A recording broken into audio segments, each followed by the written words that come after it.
নমস্কার, ঠাম্মা ডায়েরি চ্যানেলে সবাইকে ওয়েলকাম, সুস্বাগতম। আমি আজকে আপনাদের সঙ্গে শেয়ার করব ক্যালসিয়াম এবং আয়রনে ভরপুর কোপ্তা কারি।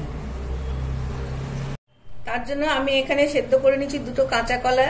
আমরা সবাই জানি কাঁচা কলাতে প্রচুর পরিমাণ আয়রন আছে, যেটা আমাদের হেলথের পক্ষে খুবই ভালো। তারপর আমি এর মধ্যে নিচ্ছি ছানা। ছানাতে প্রচুর পরিমাণ ক্যালসিয়াম থাকে। এবার আমি কাঁচা কলাটাকে ছানার সঙ্গে খুব ভালো করে মেখে নিচ্ছি, একদম মসৃণ করে মেখে নিচ্ছি। এই দেখুন, সুন্দর করে আমার মাখানো হয়ে গেছে কাঁচা কলা আর ছানাটা। এবার আমি এর মধ্যে দিয়ে দিচ্ছি স্বাদ মতো নুন,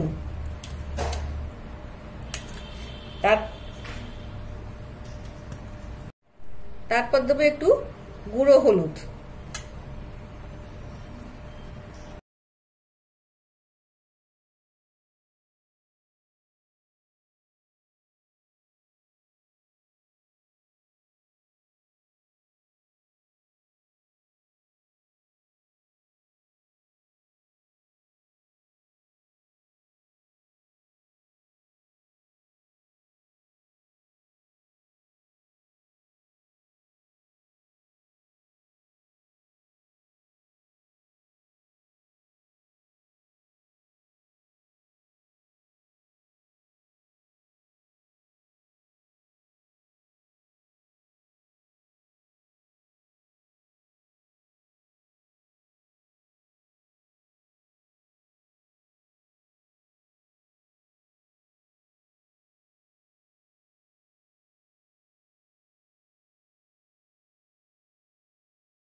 খুব ভালো করে মাখানো হয়ে গেছে ছানা বেসনের সঙ্গে, আর তার মধ্যে আমি স্বাদ মতো নুনও দিয়ে দিয়েছি।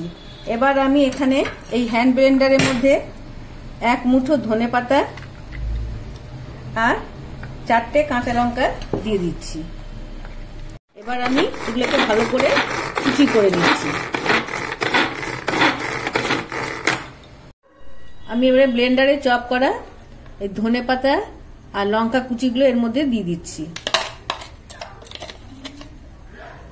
দিয়ে দেখুন, ধনেপাতা লঙ্কা কুচি দিয়ে আবার এটাকে খুব ভালো করে মাখছি।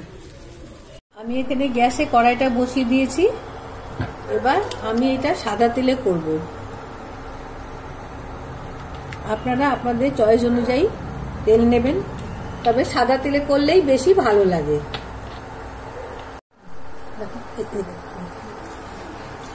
আমি এখানে একটু ড্রাই ফ্রুটস কেটে নিয়েছি।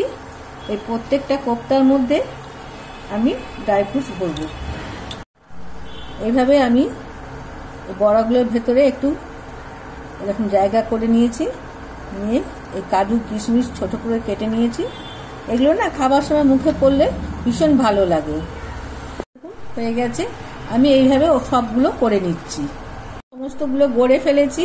এদিকে আমার তেলও গরম হয়ে গেছে। তেলটা আমার গরম হয়ে গেছে।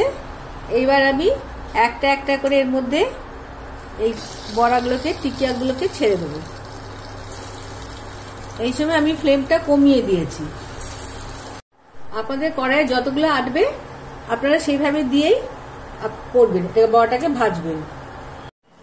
এদিকে বড়াগুলো ভাজা হোক, তার মধ্যে আমি মিক্সিতে 1 চামচ কাশ্মীরি লঙ্কা, 1 চামচ ধনে গুঁড়ো, 1 চামচ জিরে গুঁড়ো আর 1 চামচ আমি চারমগজ নিয়ে নিয়েছি। এগুলোকে আমি একটু ব্লেন্ড করে আনছি। আমি মিক্সি টামলারের মধ্যে 1 চামচ ধনে গুঁড়ো, 1 চামচ জিরে গুঁড়ো, 1 চামচ কাশ্মীরি লঙ্কা গুঁড়ো আর 1 চামচ চারমগজ সব নিয়েছি। তার সঙ্গে একটু জল নিয়েছি। এপাশে বড়াগুলো ভাজা হতে হতে আমি এটাকে একটু ব্লেন্ড করে আনছি। এই দেখুন বড়াগুলো আমার প্রায় হয়ে এসছে, এই একটা খালি বাকি আছে। এবার আমি আস্তে আস্তে সব বড়াগুলো কড়াই থেকে তুলে নিচ্ছি। আমি গরম তেলেতে গোটা গরম মশলা একটু থেতো করে দিয়ে দিয়েছি, তেজপাতা আর জিরে। এবার এগুলোকে একটু খুব ভালো করে ভেজে নিচ্ছি যতক্ষণ না একটা সুন্দর গন্ধ বেরোয়। এই সময় আমি ব্লেন্ড করা মশলাটা দিয়ে দিচ্ছি। ফ্লেমটাও একটু কমিয়ে দিলাম, কারণ নালে মশলাটা পুড়ে যাবে। এবার আমি মিক্সি ধোয়া জলটাও দিয়ে দিচ্ছি।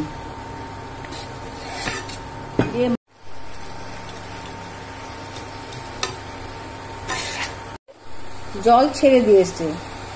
এবার আমি আগে থেকে গরম করে রাখা জল একটু দেব, বেশি জল দেব না।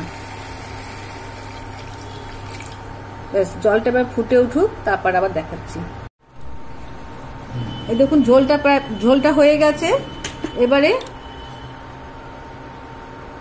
যতখানি জলের দরকার আমার ততখানি জল আমি কমিয়ে দিয়েছি। এবার আমি এক এক করে আগে থেকে ভেজে রাখা কোপ্তাগুলো দিয়ে দিচ্ছি। আমি এই মুহূর্তে কিন্তু গ্যাসটাকে বন্ধ করে রেখেছি, কারণ এগুলো ভীষণই নরম।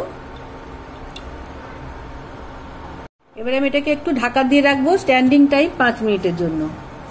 Calcium rich, iron rich kofta curry. তাহলে বন্ধুরা আজকের মতো আসি, টাটা বাই।